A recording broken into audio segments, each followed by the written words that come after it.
With current world events, it's been brought to my attention that plenty of you have stocked up on toilet paper. Now, you may be thinking, Drolk, toilet paper, how am I going to prepare this?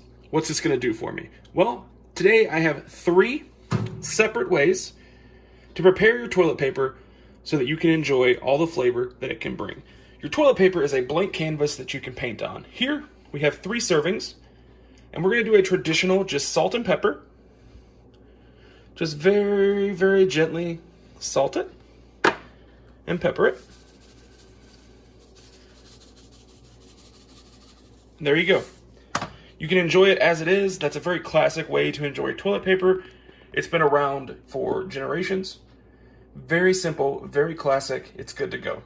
The next one, we're going to have, again, we're going to have 3 servings. This one, though, is going to be a Cajun style. So we have our Cajun seasoning.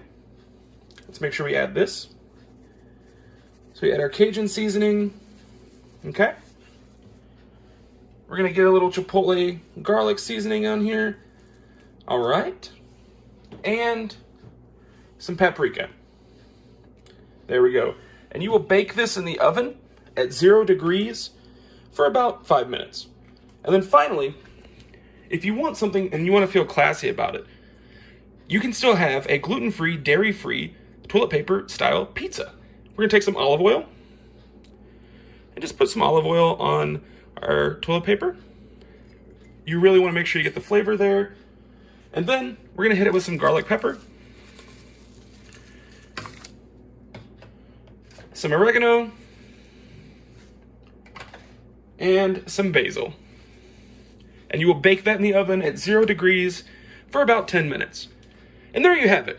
3 simple and easy recipes to use with your toilet paper. If you try these recipes, please don't tell anyone, because they're probably going to laugh at you. These aren't real recipes. Stock up on non-perishables. Come on, people.